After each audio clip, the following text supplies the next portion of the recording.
வணக்கம் உறவுகளே. நான் மதுரையிலேருந்து கிருத்திக் சாயம்மா. இன்றைக்கி நம்ம என்ன செய்ய போகிறோம் அப்படின்னு பார்த்தா உருளைக்கிழங்கு வறுவல் தான் பண்ண போகிறோம். தம்பி உங்களுக்கு லஞ்சுக்கு கொடுத்து வர்றதுக்காக தயிர் சாதம் உருளைக்கிழங்கு. அந்த உருளைக்கிழங்கு எப்படி பண்ணுறதுன்னு பார்த்துடலாங்களா? இது வச்சுட்டு ஒரு பாத்திரம் வச்சுட்டு அடுப்பில் ஒரு பாத்திரம் வச்சுட்டு எண்ணெய் வந்து ஒரு 4 ஸ்பூன் எண்ணெய் விட்டுக்கணும்.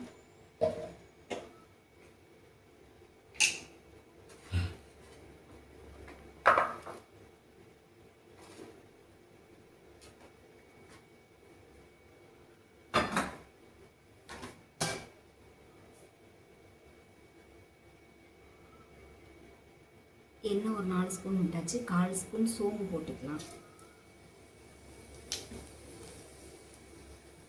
இது வந்துட்டு பெரிய வெங்காயம் ஒரு வெங்காயம் நறுக்கி வச்சுருக்கேன். கருவேப்பிலை கொஞ்சம் 3 உருளைக்கிழங்கு நறுக்கி வச்சுருக்கேன். குட்டி உருளைக்கிழங்குனால 3 நறுக்கி வச்சுருக்கிறேன். சோம்பு பொரிஞ்சிருச்சு. இப்போ இதில் வந்து வெங்காயத்தை போட்டுக்கலாம்.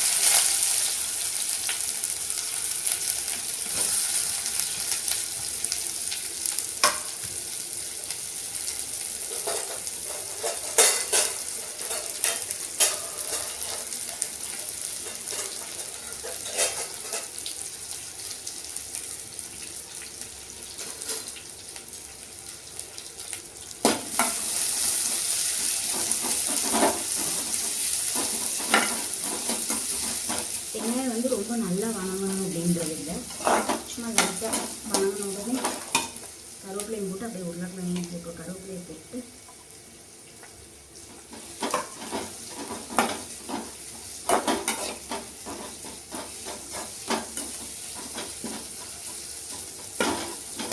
எண்ணெய் ஊற்றி வச்சு சோம்பு போட்டு வெங்காயம் கருவேப்பிலை போட்டிருக்கு. லைட்டாக தான் வணங்கியிருக்கு. அப்படியே அந்த உருளைக்கிழங்கு நறுக்கி கழுவி வச்சுருக்குறோம். அதே அப்படியே உள்ள சேர்த்துருவோம்.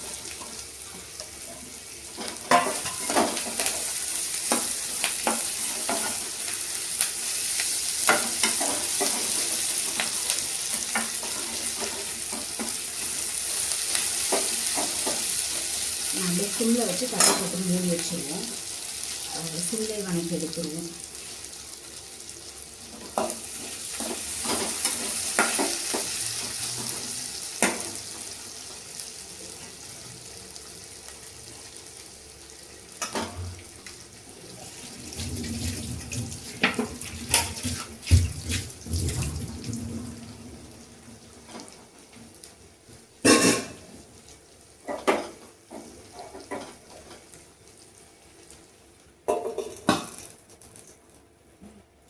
போட்டு மூடி வச்சுருவோம்.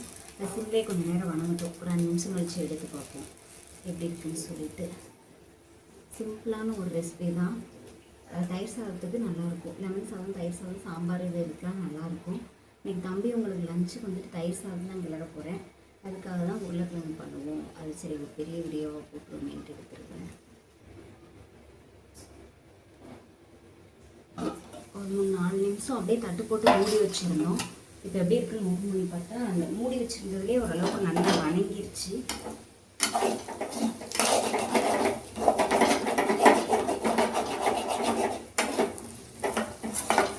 நல்ல வெங்காயம் உருளைக்கிழங்கு எல்லாமே நல்லா ஓரளவுக்கு வணங்கிருச்சு. இந்த ஸ்டேஜில் வந்துட்டு நம்ம சிக்கன் பொடி போட்டுருவோம். சிக்கன் பொடி வந்து காரத்துக்கு தகுந்த மாதிரி அவங்களோட காரத்துக்கு தகுந்த மாதிரி போட்டுக்கலாம். நான் தம்பி அவங்களுக்குன்றனால காரம் கொஞ்சம் கம்மியாகவே தான் போடுறேன். ஒரு 2 ஸ்பூன் அளவுக்கு மட்டும் சிக்கன் பொடி போடுறேன்.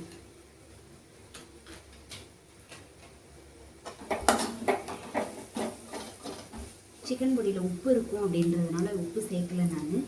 அது வெறும் சிக்கன் பொடி மட்டும்தான் போட்டிருக்கோம். லைட்டாக ஒரு கிளறி விட்டுட்டு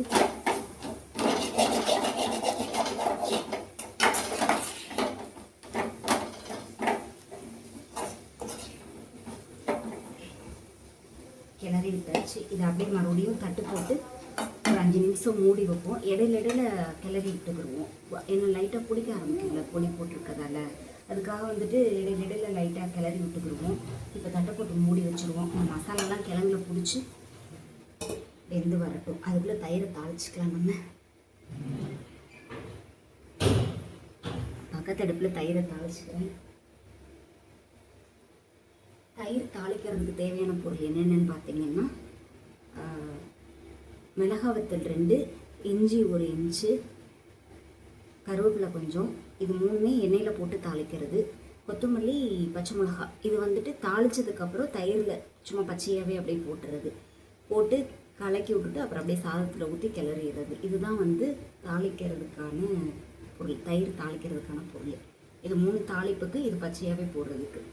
தாளித்து தயிரை கிளறிட்டு பார்க்கலாங்களா? அதுக்குள்ளே உருளைக்கிழங்கு ரெடி ஆயிடும். 2யும் சேமாக பார்த்துருவோம். தயிர் சாதம் உருளைக்கிழங்கு கரண்ட் இல்லை நம்ம வீட்டில், அதனால் ஒன்றுமே செய்ய முடியாது. நைட்டு போனால் கரண்ட் இப்போ தான் வந்து, அதனால் எல்லாம் யோசிச்சுட்டே இருக்குது. ரெடி பண்ணி வச்சாலும் அப்படியே இருக்குது. அதனால் சரி டக்குன்னு என் வீடியோ ஆனில் தான் இருக்குது. ஆனில் தான் இருக்குது.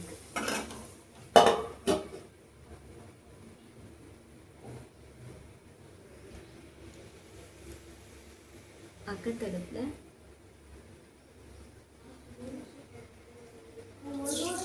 ஒரு 3 ஸ்பூன் எண்ணெய் ஊற்றிக்குவோம்.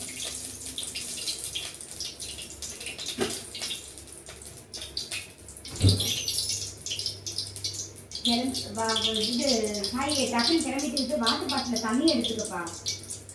மோட்டர் போட்டு தண்ணிப்பீங்க, தண்ணி இல்லை, கரண்ட் இல்லாதனால தண்ணி காலைல குடிக்கலாமா? நீ ஒன்றுமே செய்ய வேண்டாம்ப்பா, சொன்னால் கேட்டுக்கப்பா, நீ போக வேண்டாம்ப்பா.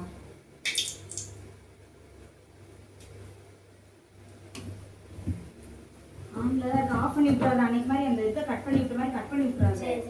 நிறைய வீடியோ எடுத்து போட முடியாமலே நீ பண்ண வேலைனால அப்படியே அது நின்று போய் கிடக்கு.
தயிர் தாளிக்கிறதுக்கு இந்த சைடு உள்ள அடுப்பில் வந்துட்டு தெரியுதா என்ன? இப்போ தெரியுது. இந்த சைடு ஒரு பாத்திரத்தை வச்சு எண்ணெய் ஒரு 3 ஸ்பூன் விட்டிருக்கு, நல்லெண்ணெய். அதில் கொஞ்சம் கடுகு பொரிஞ்ச உடனே இஞ்சி போட்டுருவோம். இஞ்சி கொஞ்சம் நல்லா இதாகட்டும். அப்படியே கருவேப்பிலையும் பச்சை மிளகா, இது வத்தல், மிளகாய் வத்தல், அது 2யும் சேர்த்து போட்டுருவோம். பெருங்காயம் போடணும். பெருங்காயம்லாம் போடலாம். நான் இன்னும் பெருங்காயம் வாங்கலை. பெருங்காயத்தையும் வச்சுன்னு நான் வாங்காமல் இருக்கேன். பெருங்காயம் கொஞ்சம் போடணும், போட்டால் இன்னும் நல்லா இருக்கும். அது நல்லா வணங்கிடுச்சு.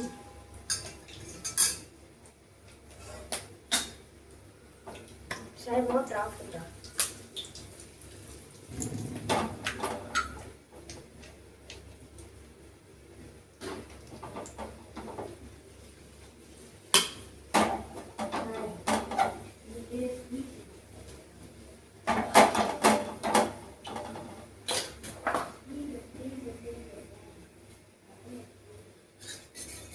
அப்படியே அதில் தயிரை ஊற்றிடணும்.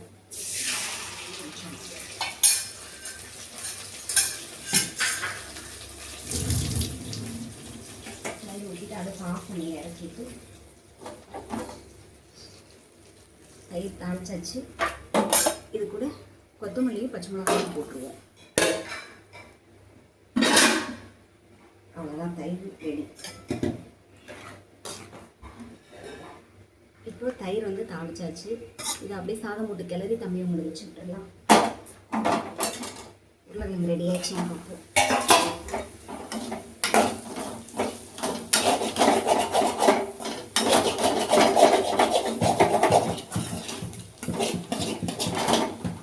உருளைக்கிழங்கு ரெடி ஆயிடுச்சு, சாதமும் ரெடி ஆயிடுச்சு. இதை அப்படியே சாதத்தை கிளறிட்டு எப்படின்னு பார்த்துருவோம். அவ்வளோதான் ஒரு உருளைக்கிழங்கு ரெடி ஆயிடுச்சு, தயிர் சாதமும் ரெடி ஆயிடுச்சு. தம்பி உங்களுக்கு லஞ்சுக்கு ரெடி பண்ணியாச்சு.